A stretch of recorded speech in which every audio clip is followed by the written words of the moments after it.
નમસ્કાર દર્શક મિત્રો, હું નીતિન પટેલ. તમે જોઈ રહ્યા છો સમાચાર મેં આગળ ન્યૂઝ. હવે જોઈએ આજના સમાચાર.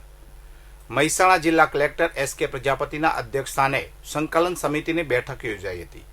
જિલ્લા કલેક્ટરે સંકલન સમિતિની બેઠકમાં રજૂ થયેલા વિવિધ પ્રશ્નોનું ઝડપથી નિરાકરણ લાવવા સંબંધિત અધિકારીઓને જરૂરી માર્ગદર્શન પૂરું પાડ્યું હતું. આ ઉપરાંત જિલ્લા સંકલન તેમજ ફરિયાદ સમિતિની બેઠકમાં પદાધિકારીઓ તરફથી રજૂ થયેલા પ્રશ્નોની સમીક્ષા કરતા કલેક્ટર દ્વારા જનપ્રતિનિધિઓના પ્રશ્નો પરત્વે વિશેષ લક્ષ્ય કેન્દ્રિત કરી સમય મર્યાદામાં તે પ્રશ્નોનો નિકાલ લાવવા ઉપસ્થિત અધિકારીઓને તાકીદ કરી હતી. આ બેઠકમાં રાજ્યસભા સાંસદ મયંકભાઈ નાયકે મહેસાણા જિલ્લામાં ટીબી અંતર્ગત વિશેષ ઝુંબેશ હાથ ધરવામાં આવે અને જિલ્લાના કર્મયોગીઓ પણ આ ટીબી મુક્ત અભિયાનમાં સહભાગી થાય તે માટે અપીલ કરી હતી.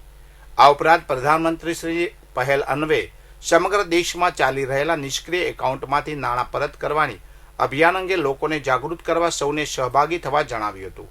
આ ઉપરાંત તેમણે આગામી 2 વર્ષમાં મહેસાણા જિલ્લાને ઝુંપડપટ્ટીથી મુક્ત કરવા ઝુંબેશ હાથ ધરવા સૂચવ્યું હતું.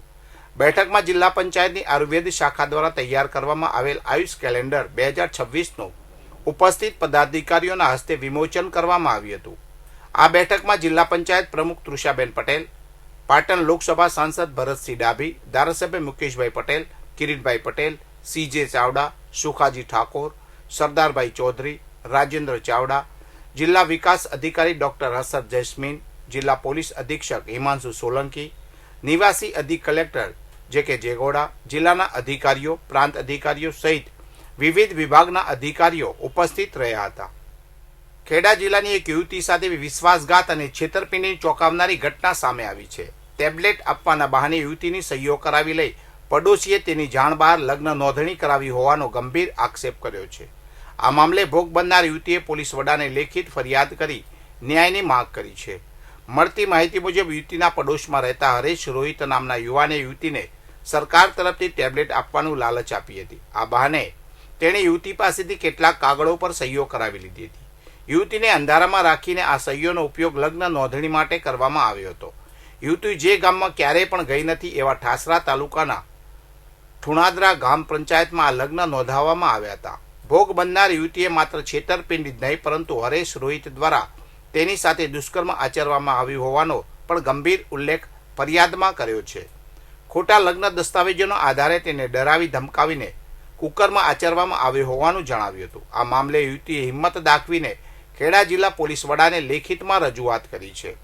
છેતરપિંડીથી લગ્ન નોંધણી કરાવનાર યુવાન અને તેમાં સંડોવાયેલા અન્ય લોકો સામે કડક કાર્યવાહી કરવાની માંગ કરવામાં આવી છે. હું ખેડા જિલ્લાની છું અને મારી સાથે જ્યારે હું કોમ્પ્યુટર ક્લાસીસ માટે જતી હતી ત્યારે અમે જે છોકરો છે અમે એક જ ફળિયાના છીએ.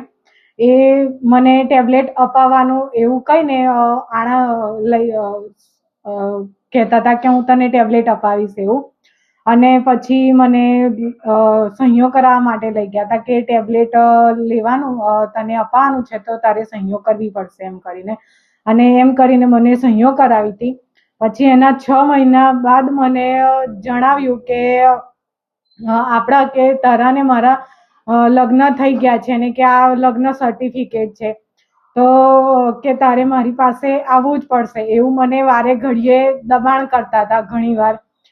તો મેં ના પાડી કે ના મેં કોઈ મેરેજ કર્યા જ નથી તો હું કઈ રીતે આવું. તો કે આ લગ્ન સર્ટિફિકેટ છે તો તારે મારી પાસે આવવું જ પડશે અને જો તું મારી જોડે નહીં આવ તો તારો જે ભાઈ છે એકનો એક એને હું કે મારા જે મિત્ર સાગરીતો છે એના દ્વારા મરાઈ નાખીશ કે અને તારી બહેનોને પણ નુકસાન પહોંચાડીશ એમ કહીને મને પછી ભગાડી ગયા હતા.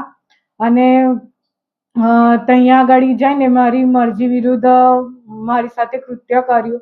ત્યારબાદ જ્યારે મારા મમ્મી પપ્પાએ જાણવા જોગ અરજી આપી હતી એ એમને ખબર પડી કે એ લોકોએ અરજી કરી છે એટલે મને પોલીસ સ્ટેશન લઈને આવ્યા અને ત્યાં મારા મમ્મી પપ્પાને બધા જ આવ્યા હતા. એટલે પછી મેં હિંમત કરીને ત્યાં મને પૂછવામાં આવ્યું કે તારે કોની પાસે જવાનું છે તો મેં કીધું કે હું તો મારા મમ્મી પપ્પા પાસે જ જઈશ એમ કહીને પછી અમે ઘરે આવતા રહ્યા. તેમ છતાં પણ વારે ઘડીએ 2-3 વાર પોલીસ સ્ટેશનમાં અરજીઓ આપી મને લઈ જવા માટે કે તારે મારી પાસે આવવું પડશે. એવી રીતે અરજીઓ આપી મેં બધી જગ્યાએ એવું કીધું કે મારે મારા મા બાપ પાસે જ રહેવાનું છે. પાટણ જિલ્લા સેવા સદનના કોન્ફરન્સ હોલ ખાતે જિલ્લા કલેક્ટર તુષાર ભટ્ટના અધ્યક્ષસ્થાને જિલ્લા સંકલન સહ ફરિયાદ નિવારણ સમિતિની બેઠક યોજાઈ હતી. આ બેઠકમાં વિવિધ મુદ્દાઓ પર વિસ્તૃત ચર્ચા કરવામાં આવી હતી. કલેક્ટર તુષાર ભટ્ટે ધારાસભ્યો દ્વારા કરાયેલી રજૂઆતોનું તાત્કાલિક નિવારણ લાવવા સંબંધિત વિભાગના અધિકારીઓને સૂચન કર્યું હતું. આ ઉપરાંત તેમણે લોકો તરફથી વિવિધ વિભાગોને મળેલ અરજીઓ અને પ્રશ્નોની પણ સમીક્ષા કરી હતી. બેઠકમાં માર્ગ અને મકાન વિભાગ, પંચાયત, રેલવે, આરોગ્ય, વન વિભાગ, પવિત્ર યાત્રાધામ વિકાસ બોર્ડ અને નર્મદા વિભાગને લગતા પ્રશ્નોની રજૂઆતોની સમીક્ષા કરવામાં આવી હતી. કલેક્ટરે સંબંધિત વિભાગના અધિકારીઓને આ પ્રશ્નોનું ઝડપી નિરાકરણ લાવવા આદેશ આપ્યા હતા. આ બેઠકમાં જિલ્લા પંચાયત પ્રમુખ હેતલબેન ઠાકોર, ધારાસભ્ય કિરીટભાઈ પટેલ, લેવિંગજી ઠાકોર, જિલ્લા વિકાસ અધિકારી CL પટેલ, જિલ્લા પોલીસ અધિક્ષક VK ન્યાયી સહિત સંકલનના તમામ અધિકારીઓ અને સંબંધિત વિભાગના અધિકારીઓ ઉપસ્થિત રહ્યા હતા. વિસનગર તાલુકાના કડા GIDC નજીક વસાઈ રોડ પર 16 ડિસેમ્બરે થયેલા હિટ એન્ડ રન અકસ્માતમાં વસઈ ગામના એક યુવાન ભૂમિક લુહારનું મૃત્યુ થયું છે. આ દુર્ઘટનામાં તેના 2 મિત્રો ગંભીર રીતે ઘાયલ થયા છે અને હાલ હોસ્પિટલમાં સારવાર હેઠળ છે. મૃતક ભૂમિક લુહાર તેના મિત્રો પ્રેમગીરી ગોસ્વામી ડાભલા અને ભાવેશ રાવળ સાથે 16 ડિસેમ્બરે નોકરી પૂરી કરી મોટરસાયકલ નંબર GJ09 AR 5090 પર ઘરે પરત ફરી રહ્યા હતા. કડા GIDC નજીક વસાઈ રોડ પર એક નંબર વગરની નિશાન શનિ કારના ચાલકે ગફલતભરી રીતે તેમની બાઇકને ટક્કર મારી હતી. આ પ્રચંડ ટક્કરના કારણે ત્રણેય યુવાનો રોડ પર પટકાયા હતા અને તેમને ગંભીર ઈજાઓ થઈ હતી.